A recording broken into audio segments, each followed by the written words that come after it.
Hello students, I'm so happy to welcome you all for the grade 3 English class. Today we are going to see about the sixth prose, the elves and the shoemaker. Prose number 6, the elves and the shoemaker. This story was written by the brothers Jacob and Wilhelm Grimm. Now let's see some details about the authors. The brothers Jacob and Wilhelm Grimm collected fairy tales from around Europe.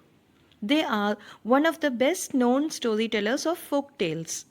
They found and retold stories like Cinderella, The Frog Prince, Hansel and Gretel, and The Sleeping Beauty. Now, let me show you the picture of the brothers. Yeah, they are Jacob and Wilhelm Grimm.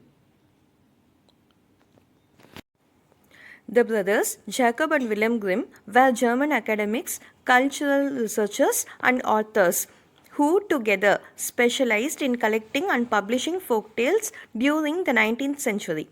The brothers spent their formative years in Germany. Their father's death caused great poverty for their family and affected them for many years. While studying in the University of Marburg, they developed a curiosity about German folk tales, which grew into a lifelong dedication to collect German folk tales. Thus, they found many stories such as Cinderella and retold them. Before getting into the story, just tell me what's an elf? An elf is a small creature with pointed ears who has some magic powers. Look at the picture now.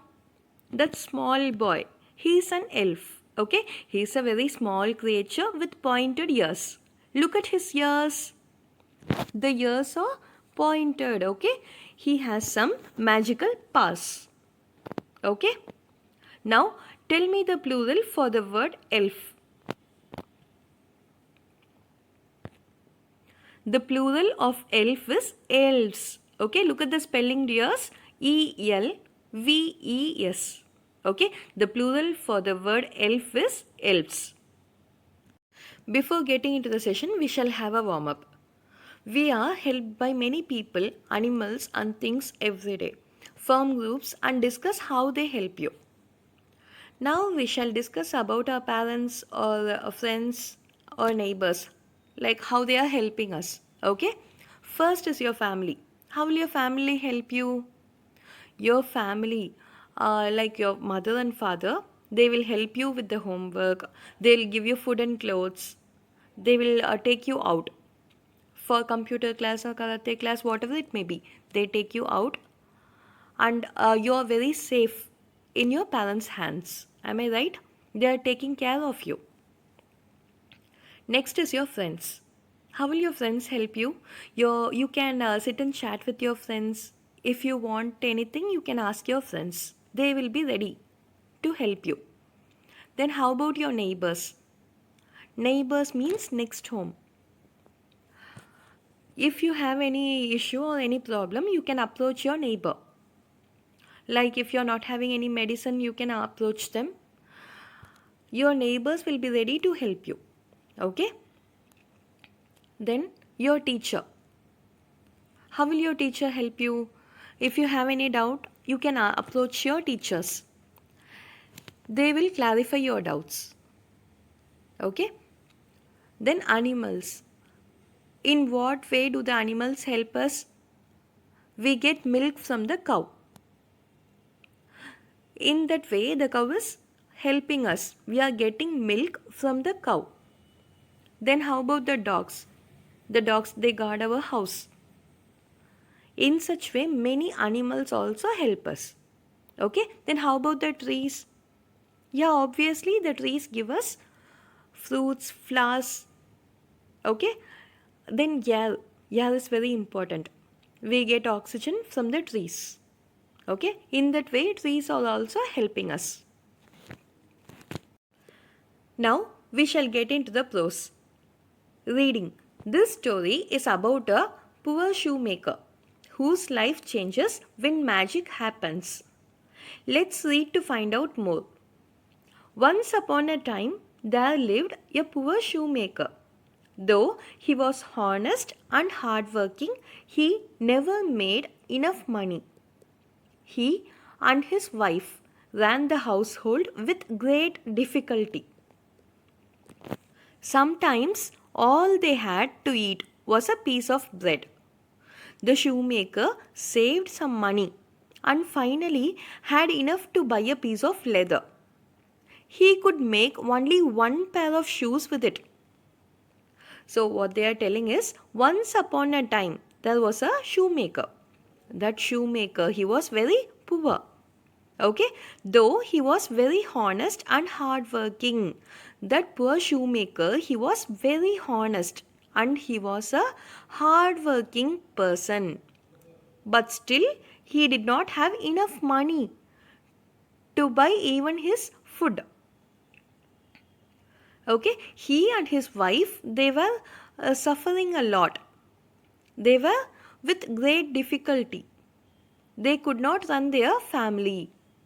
Sometimes they had only a piece of bread to eat. The shoemaker, he saved some money for buying a piece of leather. With that saved money, he bought a piece of leather. Okay, with that piece of leather, he decided to make a pair of shoes. He decided to make the shoes the next day. So he prepared the leather that night and left it ready on the table of his workroom. He slept happily that night, thinking of the pair of shoes he would make the next day. In the morning, after he had a slice of toast for breakfast, he entered his workroom. So as of now, the poor shoemaker, he was having only one piece of leather. With that leather, he decided to make the shoes. So he prepared the leather, everything, he made everything ready and left it on the table so that he can come and sew the next day. Okay, so he kept everything ready on the table and he slept very happily that night. He was thinking about a new pair of shoes which he was going to sew the next day. Okay, so he slept very happily. Then in the morning he had a slice of toast. In the morning for breakfast he had a slice of toast. And after having a slice of toast, he entered his workroom. On his work table stood a beautiful pair of fancy shoes. The shoemaker was completely taken aback. He rushed to call his wife. When he told her what he had seen, she could not believe him. So, the shoemaker brought his wife to the room and she was amazed to see the shoes. The shoemaker took the shoes in his hands, admiring the neat and tidy stitches. He had tears in his eyes. He thanked God for this miracle and set the pair on the window shelf. So what's happening here? The shoemaker, he entered the workroom and he was very much shocked. He was surprised to see a beautiful pair of fancy shoes on the table. The shoemaker was completely taken aback. What do you mean by completely taken aback? Taken aback means surprised, shocked. Okay, the shoemaker, he was completely taken aback. He was shocked to see such a beautiful pair of shoes on the table. So he rushed to call his wife. He was telling to his wife that there was a beautiful fancy shoe on his table. But what happens? His wife did not believe him. So the shoemaker brought his wife to the room. The shoemaker brought his wife to the room to show the fancy shoe. Then after seeing the fancy shoe, the wife, she was also amazed.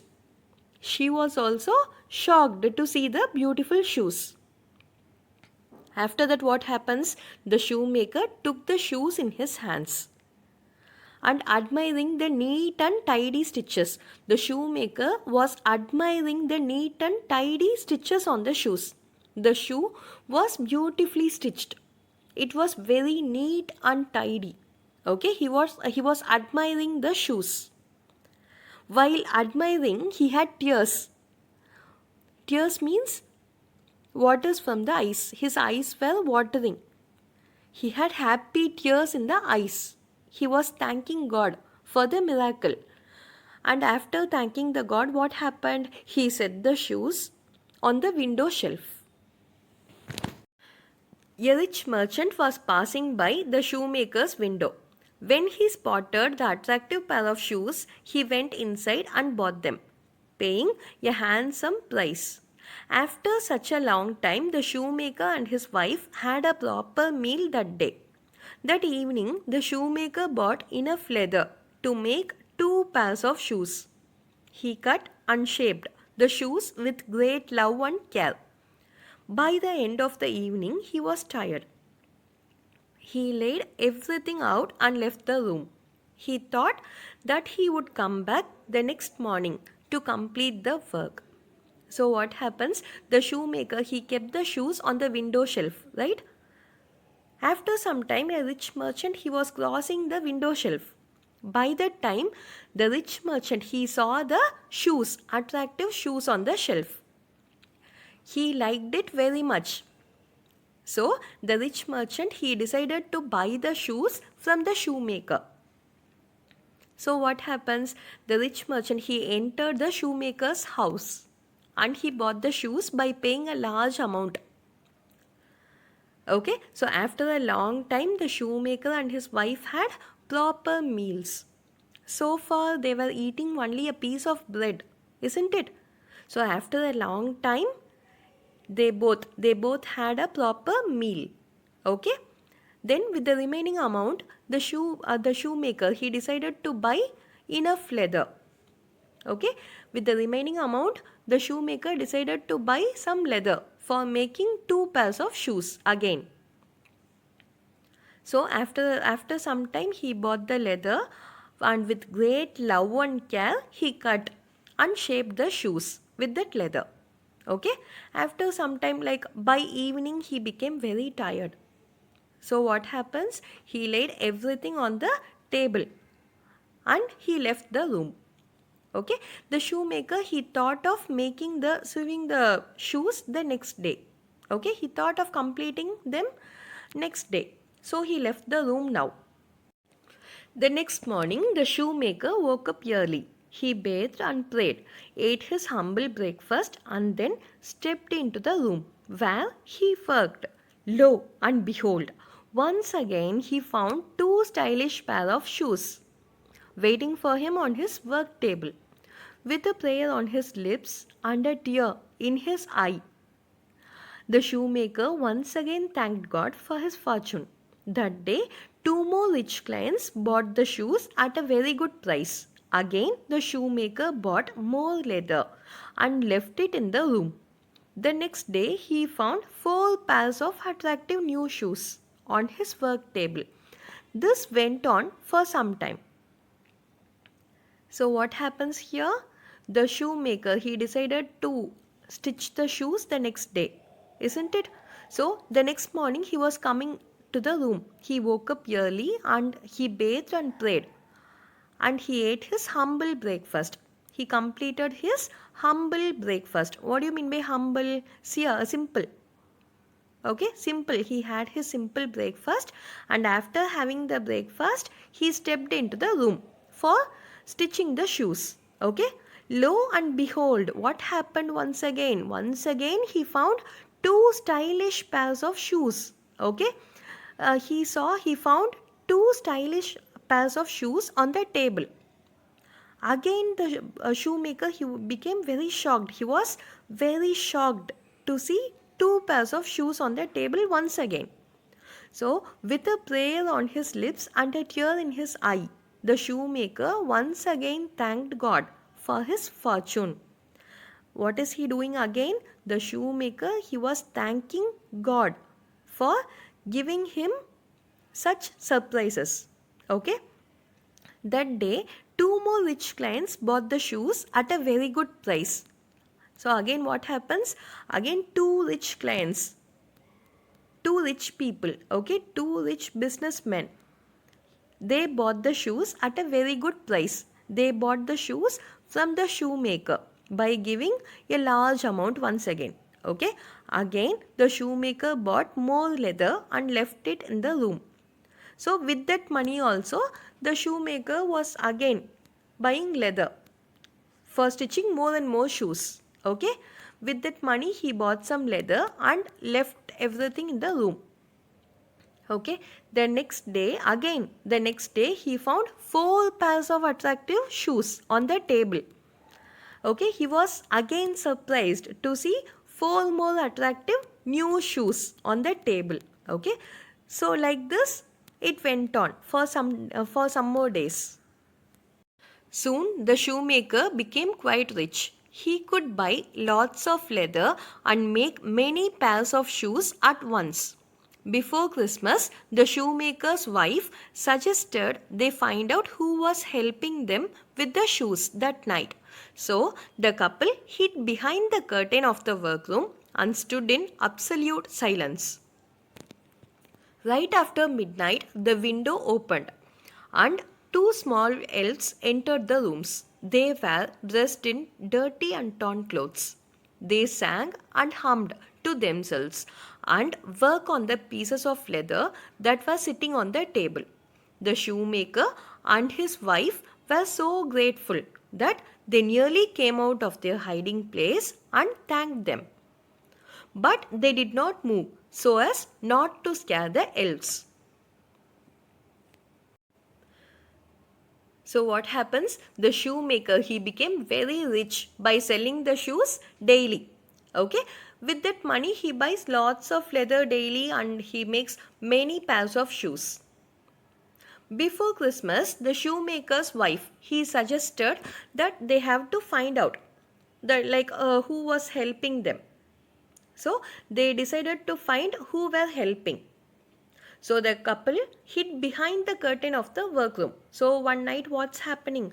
One night the couple, the shoemaker and his wife, they both hid behind the curtain of the workroom. Okay, and they stood in absolute silence. They did not make any noise. Okay, they were hiding behind the curtain. After midnight, what happens? The window got opened. Okay, the window got opened. And what did they see? They saw two small elves entering the room. Okay, two small elves were entering the room. They both were dressed in dirty and torn clothes. Their clothes were looking very dirty. Okay, they sang and hummed to themselves like like that. The two elves were humming to themselves and they started to stitch the shoes and they started stitching the shoes. Okay, the shoemaker and his wife were so grateful. They both were very grateful that they nearly came out of their hiding place, that they both were coming slightly out of the hiding place and they both thanked they both were thanking the elves, but they did not come out fully of the window. If they are coming out, what will happen? The elves may get scared, right? So the shoemaker and his wife did not come out of the window. They just stood behind the curtains of the window and they were thanking the elves. Next day, the shoemaker and his wife cut bits of cloth and made little clothes for the elves. That night, they put the new clothes on the work table and left the room. After a while, the elves came as usual, looking for the pieces of leather that the shoemaker would have left behind. But instead, they found two new sets of clothes for themselves. The elves were extremely happy. They took the clothes and jumped through the window, singing and dancing merrily. The shoemaker and his wife thanked them silently. So what happens? The shoemaker and his wife decided to stitch clothes for the elves. So they did not keep any leather piece on the table. Instead of that, they stitched new clothes for the elves. Then as usual, both the elves entered the room during the midnight time. Okay, by that time, what did they see? They did not find any leather piece on the table. Instead of that, they found two sets of new dresses for themselves. Both the elves, they became very happy and they took the new dresses and they were jumping, singing and dancing like anything.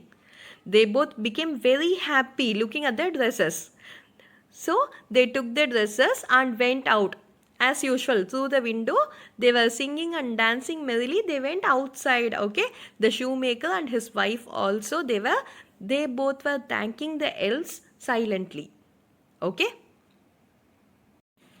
Now let me read out the last stanza. The shoemaker now had enough money and he could employ a few men to work for him. He was never poor again. Though the elves never came back, the shoemaker and his wife knew they were somewhere helping other poor people. So with the help of the two elves, the shoemaker, he became very rich. Okay, he employed many men. It means he gave job for some other men to work under him. Okay, after that incident, the elves also did not return. The shoemaker and his wife, they knew that the elves were somewhere. They were helping some other people who were suffering, like the shoemaker and his wife. Okay, so the shoemaker and his wife thanked them silently. So this is the story. This was adapted from the original story by Brothers Grimm. Hope you all enjoyed this story, dears. Thank you.